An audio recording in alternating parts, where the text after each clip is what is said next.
तितली का हुआ डीएनए टेस्ट, आ गया कादम्बरी का राज सबके सामने। जी हाँ, कादम्बरी ने रेखाबेन को तो ठिकाने लगा दिया है। अब कादम्बरी को ऐसा लग रहा है कि अब उसका सच किसी के सामने नहीं आएगा। वह तितली की असली माँ है ही नहीं, लेकिन उसे यह पता नहीं है उसका सामना होने वाला है राजवीर शास्त्री से। जी हाँ, राजवीर शास्त्री जो कि जुगल के मर्डर केस से जुगल की तरफ से केस लड़ने वाले हैं। राजवीर शास्त्री जैसे तैसे अदालत से यह परमिशन मांग लेंगे कि तितली का डीएनए हो और अदालत इस चीज की परमिशन भी दे देगी। क्या यहाँ पर तितली का डीएनए हो पाएगा या फिर यहाँ पर कादम्बरी फिर से कुछ चाल चलने वाली है? आखिर ये पूरी कहानी क्या है, चलिए जानते हैं आज की इस वीडियो में। कहानी की शुरुआत में हम प्रार्थना और पुष्पा को देखते हैं। प्रार्थना जो कि दो गुंडों के स्केच पुष्पा को बताती है। अब उन स्केच को देखकर पुष्पा यह पहचान जाती है कि ये वही गुंडे थे जिन्होंने उसे किडनैप करने की कोशिश करी थी। प्रार्थना कहती है, माँ अगर यह दो गुंडे पकड़ा जाते हैं तो इस सच का पता लग जाएगा कि आखिर उन्होंने आपको किडनैप करने की कोशिश क्यों करी थी। अगले ही पल हम कादम्बरी को देखते हैं जो कि जेल में भी आराम से बैठी हुई थी, जिससे आप अंदाजा लगा सकते हो कि कादम्बरी के कॉन्टेक्ट कहाँ कहाँ है। अभी हम एक महिला कांस्टेबल को देखते हैं जो कि कादम्बरी के पास आती है और कादम्बरी को कहती है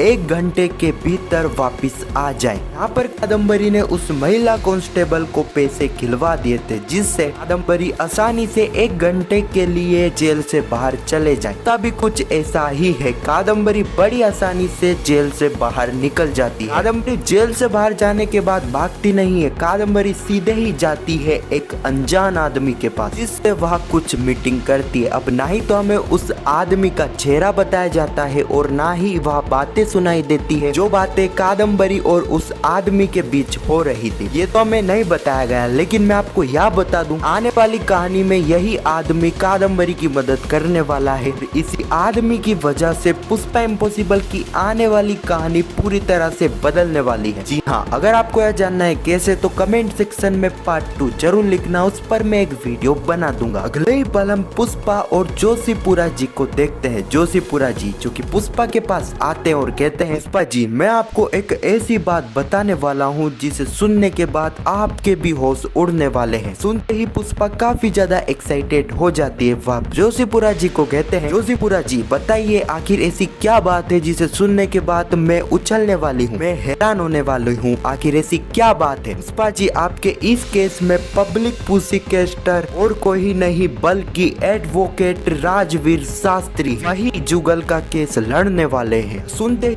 पुष्पा के होश उड़ जाते हैं। अब जोशीपुरा जी पुष्पा को यह भी बताते हैं राजवीर शास्त्री का केबिन हमारे केबिन से 4-5 केबिन के छोड़कर ही है। सुनते ही पुष्पा तुरंत निकल जाती है राजवीर शास्त्री के पास। पुष्पा को देखकर सबसे पहले राजवीर शास्त्री काफी ज्यादा इमोशनल हो जाते हैं, क्योंकि यहाँ पर राजवीर शास्त्री को यह बात काफी अच्छे से पता थी कि जुगल के जाने का सबसे ज्यादा दुख पुष्पा को ही हुआ है। जुगल पुष्पा का बचपन का दोस्त था, हर मुसीबत में जुगल पुष्पा की मदद करता था। यार पुष्पा कहती है, सर मुझे यह जानकर काफी खुशी हुई कि आप ही जुगल का केस लड़ने वाले हो। इससे मुझे अब पूरा विश्वास हो चुका है कि आप ही जुगल को इंसाफ दिलाकर रहोगे। कि जुगल के मर्डर के बाद मैंने ही पुलिस स्टेशन में कादम्बरी के खिलाफ कंप्लेंट करी थी, जिस वजह से मैं तो इस केस को नहीं लड़ सकती हूँ, लेकिन मेरी जगह आप इस केस को लड़ने वाले हो, यह काफी अच्छी बात है। अगर आपको इस केस में किसी भी तरह की मदद चाहिए, उस मदद के लिए मैं तैयार हूँ। के बदले में मुझे कुछ नहीं चाहिए, बस मुझे यह चाहिए कि जुगल को इंसाफ मिलना चाहिए। राजवीर शास्त्री और पुष्पा यह बात कर ही रहे थे, लेकिन तभी वहाँ पर